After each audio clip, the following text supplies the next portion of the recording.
Hey, welcome to the show, Total Financial Solutions, Safer Money Hour. This is your hometown station. I'm Arif Halaby along with Jeff Girard on your place for news, talk, and information, Total Financial Solutions, Safer Money Hour. Okay, so what do we, look, when we say safer money, what does that mean? Well, number one, it means you're not going to lose your principal, right? Because that's important. You don't want to go backwards. The money you've saved, the money that you've put together, you don't want to lose that.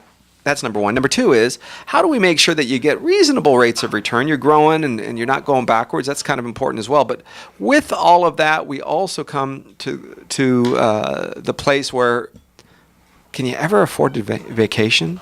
Can you ever afford to travel? Can you be that person who goes out and says, I want to save my money. I want to retire someday. I want to plan for that. But I also want to enjoy life while you're here. You know, we always say this, Jeff, that you're the youngest and healthiest you're probably ever going to be. Now, I say probably because some of you are recovering from things, and later on you're going to hopefully heal up and get better. So we just say that as a concept that your sooner rather than later retirement plan should also include travel rather than later. I just really believe in that. So you're going to be taking vacation, whether that's traveling the United States, around Southern California, whether it's going to be all the way across the country or across the world. There are times and ways for you to be able to, enjoy life, but also avoid fraudsters, pickpockets, scam artists. You've heard of I still can't believe anybody today plays that 3-card Monte game. When you walk down the street you pick the big city of Europe, you pick the big city of even Central America. If it's a tourist destination, you know what 3-card Monte is? They put 3 cards down. It's like the shell game, and they're constantly moving them back and forth. And you got to tell them where the Jack of Hearts or whatever card they're using. They purposely will put shills in the audience. You know that? It's going to be somebody who doesn't look like the same person. It's going to be a touristy looking person, and they'll win. And you go, gosh, if that person did it, I could do it. And they allow them to win so that they can take your money later. You'll see that and put the scam into play, and it's anything up to and including. Really think about it. If you're going to go to the Eiffel Tower in Paris, or you're going to go to the London Eye and all the tourist places that happen in London, or whether it's going to be New York City, you're going to see this everywhere you go, including downtown LA. So avoid some of those scam artists, if you will, and those street games, because they are truly designed. One, so you're going to lose. You're like, it's okay. I want to see how it goes. I'm going to play. No problem. The second is when you reach into that pocket and you show them where you keep your money. That's right. And you walk away, and it might be hours later, but they've been following you. And now they have a chance to take the money that's in that wallet or purse or where you keep it. You've just done their job for them. You don't even need to worry about the rest of it. So one of my recommendations when you're traveling is to keep some of your money in that pocket, because you're going to have to buy things, of course, but also keep some of it in another pocket, multiple places, and keep it in the safe at the hotel. Hopefully there's a safe at the hotel. Make sure it's secured to whatever it is. It's not going to be able to be picked up and moved around. You don't want somebody just stealing the whole safe. It has to be there, right, that's attached. Play with it a couple of times. Put your code in, open it, close it. Make sure before you put valuables in there, realize it's broken. So make sure it's going to work, and then still keep your values there. Now, if you're still not comfortable with it, every single decent hotel has a safe behind the counter or somewhere in the manager's office.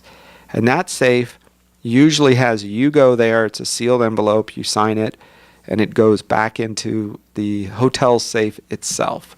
So I would recommend you take a look at that as well. Well, and you're bringing up some great points, Arif, because I think one of the things we want to do when we're traveling is to keep everything with us, right? We leave that hotel room. We think, okay, maybe the hotel room is nice, but we never really think it's 100% safe. We don't trust anyone or anything 100%. So we take everything with us, right? And what happens when you lose your wallet? What happens if you get pickpocketed? You have no backup. You have everything with you. And if you didn't have it in separate pockets, or maybe you and your traveling buddy or your spouse or partner didn't have some of those valuables on them, now 100% of your eggs were in that one basket. Imagine that. Pickpockets and scam artists, they work in teams, you guys. They train for this better than you train for vacation. Oh, yeah. You know, you spend your entire year of working for a week, 2, 3, 4 weeks of vacation, and that's it. They spend their entire life while you're working. They're working at getting better at taking your money and your scam, your pickpocket. So there's multiple people. There's women, there's old ladies, there's children.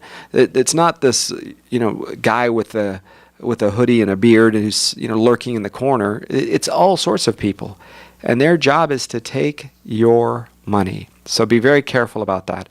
We see that. I've seen it in the, northern Africa and in Morocco. I've seen it in all throughout Europe, right? In the 30 years or 40 years that I've been traveling. So be very safe about it by understanding that these guys' job is to take your money. Now, the other part of it, when you leave the hotel, take your passport with you. Now, some people will agree to disagree on this. I was raised, you never leave the hotel in a country that is not yours unless you have your passport. There's reasons for that, and it's very simple. Number one, you have to know where the consulate is, the American consulate or embassy in your town. So just look at it on the map. See here where we are, 5 blocks over, 2 blocks to the right, whatever it is. Get an idea of where it is compared to where you are. But never leave without your passport. So does that go in your back pocket? Of course not. Wear one of those things that are around your neck, hidden inside your shirt. That's the best place to put it. I've had friends who've had their fanny packs cut off, where people have had their fanny packs on their waist, and they think, oh, it's right in front of them, the pocket's fine. That's not a problem. They create a crowd. Remember, there's 10, 15, 20 people at once that are all working together to scam you. And they crowd you and they bump you, and they're looking at shops and the vendors, and they bump, and then somebody cuts your fanny pack, the strap. It drops to the floor. A little kid grabs it and runs, and now hands it off to somebody else. Who do you chase? The one with the backpack or the kid that stole it? And then somebody else hands it off, and then somebody else. Right? These are people that have cars waiting. They have motorcycles. You might think, oh, that's so dramatic, Arif. It happens every single day, especially if you go to Europe. Especially if you're going to be in some parts of Asia. This is what they do. Now listen, I've heard in Singapore this doesn't happen. Why? Because if you get caught, they kill you. Oh. Yeah, there's no we're going to reform you. No. That's why it's the safest city. You can't spit on the sidewalk. You're not allowed to chew gum in public. Yeah, you might give up a few things, but goodness gracious, you're not going to be pickpocketed. That's incredible. And, you're talking about these guys doing this every single day. This is their job. Imagine for how many years this has been going on, and the techniques and the help they have. I mean, you're talking about a crowd of people. Every one of them could be in on that, for that matter. And then handing the bag off. There's nothing probably scarier than feeling that feeling of nakedness, and then you're in a foreign country, and who do you go to? We had a friend that was driving through Rome. They thought they'd rent a car, or driving through Italy, and I want to say it was in the outskirts of Rome, and they were stopped at a stoplight, and there was cars in front of them, cars behind them. And the rental cars don't always lock, right? Your car here, maybe you have a more modern car. Once you get past 5 or 10 miles an hour, it automatically locks. Right. Or at least you can set it that way. So they pulled up to the stoplight. They couldn't go anywhere, and a guy comes up, opens the female passenger's door, reaches in, grabs her purse, closes the door, and takes off running. So now what are you going to do? Are you going to get out of the car and leave your car in the middle? Now it's your rental car. Are your wife going to go and chase him? And they stole her entire purse, her passport, everything. Wow. So that happened to a good friend of ours. We were on that same trip, but we had left a little earlier, and then they stayed and rented a car. And what if you catch the guy? Right. So what do you do now? You trained in whatever martial art you need to hold or beat him up or keep him, and you can't tell me that law enforcement isn't going to be somebody who is on your side, right? I can tell you, there's some embarrassing times when people travel, when I've traveled and had people steal from me, right? I sat there in Piccadilly Circus in London. This was many years ago, and I had bought a gift for my wife at the time, she was my girlfriend, but for my wife now, and I had this sitting at my feet, and it's a portrait.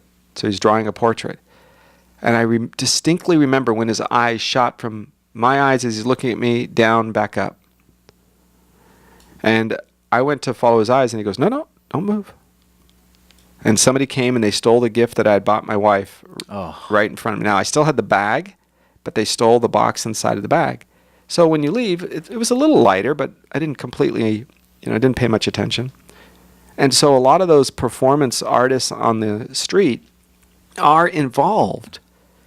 If anything, they're at least complicit if they're not directly involved. Wow. Because after you leave, guess who they still have to deal with tomorrow?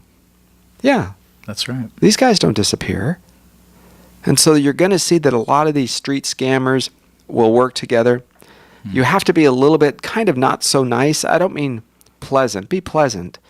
But don't think the common courtesies that you're used to are the same. If somebody comes up and asks for directions, you do not look like a local, most likely, right? Your white socks and white tennis shoes and your baseball cap. Look around. The locals are probably not wearing that. The fanny pack and the necklace, the thing and the camera, right? How many of you go to work every day wearing that kind of stuff? You don't. That's you can right. spot a tourist and you're, outside of your place of business or shopping. It's the same thing. So if anybody that comes up to you and asks for directions, you should immediately be aware that there could be something going on. And it's just really a heightened sense of awareness because you're not thinking, or you're at least not that's not on your forefront of thinking to be looking out for bad guys or looking out for people that are trying to scam you. And that's probably the easiest time. It's kind of like when you go to a casino and there's a lot of bright lights and there's a lot of busy carpeting and different colors and sounds and bells and whistles, and you're kind of enamored by the atmosphere. You're not really paying attention to who's right next to you, who's behind you. Now imagine you go to a foreign country, things you've never seen before, and you want to experience it and take it all in. You still have to keep your guard up. Go to Manhattan. Who's the tourist? The ones that are looking up. People that are going to work every day have already seen those buildings. They haven't changed from last Right. year. It's the person who's looking around, looking up when their wallet and their purse is in the bottom and their shops, the bags that they shopped with are down below. All right, those things are very common to be taken. And the pickpocket system, it happens at the county fairs right here in California and in Los Angeles and wherever you're going to be, the fairs, the amusement parks, it's everywhere. And here's what I mean. Sometimes, and here's what they used to do at the county fairs, and they still do on occasion when they'll announce, did somebody lose a black wallet? Now, that's a legitimate announcement. What one of the scammers does is they find a wallet, they put some random cards in it, they put like $10 in there, and they turn it into lost and found. And then they make an announcement. Did anybody lose a black wallet? Please contact Lost and Found. So what does everybody do? Immediately you put your hand on your back pocket or your front pocket or wherever your wallet is. You go, it's not mine. You just told the bad guy where you keep your wallet. That's it. That's all. So they look at a mark. Now, look, I had a friend of mine who was in New York. He was there on a business trip, and he stayed in a smaller boutique hotel, and there was not a bar there. So across the street was a bar that was just kind of a local bar. And he went into it, and it was a nice hotel across the street. And the bar was so-so. It was okay. But he went in, and he ordered a couple of drinks, and the next thing he remembers is he's being awoken by the maid. Oh. So here's what happened. And the New York City Police Department said, oh, you're the first one that survived. Oh. Here's what happened. He goes in to order a drink. The bartender is in on the little scam. So they put a piece of tape on his shoulder. So it came up and said, oh, hey, buddy, excuse me. Yep. They're pushing their way through the bar. They marked him. Now, he had a very expensive Rolex watch, a presidential Rolex. I don't know what it cost at the time, probably $20,000. Very expensive watch. So he's a little flashy, middle-aged white guy, sitting at the bar. After one or two drinks, all that the front desk says is that they saw him come in with a lady. Walks upstairs. Now, they also said that another guy came upstairs, but they didn't know anything about it, didn't act like anything out of normal. So they find him stripped naked in the bathtub, filled with ice. Oh. Yeah. And everything was gone. His wallet, his jewelry, his clothes, everything. It was just him there. He was a big guy, and they didn't give him enough drug to kill him. Oh, my gosh. And normally what happens, so the police said, oh, yeah, well, we come in, and you're like the third one this year, but everybody else, doesn't make it. So he thought, That's so scary. Are you kidding me? Why didn't I know about this? Why isn't the bar told about it?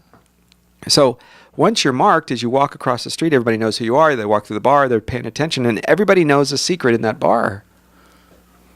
So he got a chance to tell his story, but he doesn't know if anything ever happened.